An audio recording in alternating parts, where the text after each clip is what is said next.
Hey guys, it's Caitlin with Ormond Arms, and I'm here today to share the latest bad news for firearm enthusiasts around the whole country coming from the ATF.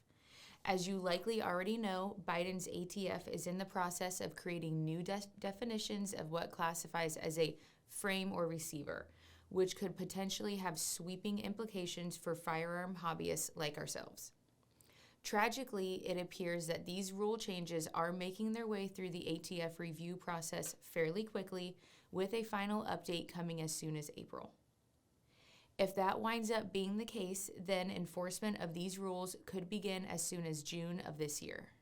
Let's take a look at a couple of these potential changes and how they might impact our Second Amendment rights. First, with regard to the definition of what constitutes a firearm frame or receiver, the ATF will consider an externally visible housing or holding structure or one or more fire control components to be considered as a frame or receiver. Examples of fire control components include bolts, bolt carrier, breech block cylinders, firing pins, hammers, strikers, slide rails, or trigger mechanisms. Does this mean that the AR upper receivers and slides for handguns will start to be considered as firearms too? We cannot rule it out. That would also mean that upper receivers and handgun slides might need serialization someday also. Now, let's take a moment to discuss PMFs. A PMF is basically the government's abbreviation for a privately made firearm that doesn't have the commercial serial numbers on it, which can be traced back to the original manufacturer.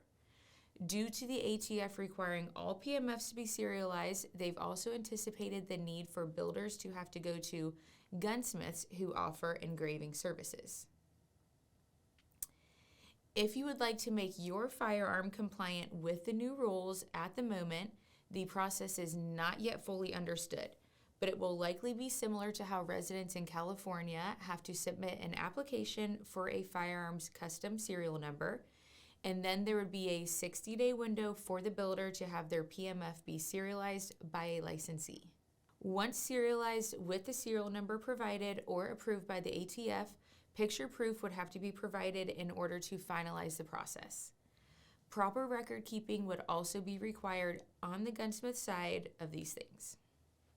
These rule changes will likely make the acquisition and ownership of homemade firearms more complex and frustrating, and we hope that you stick with us as we continue to provide the latest details going on in our industry.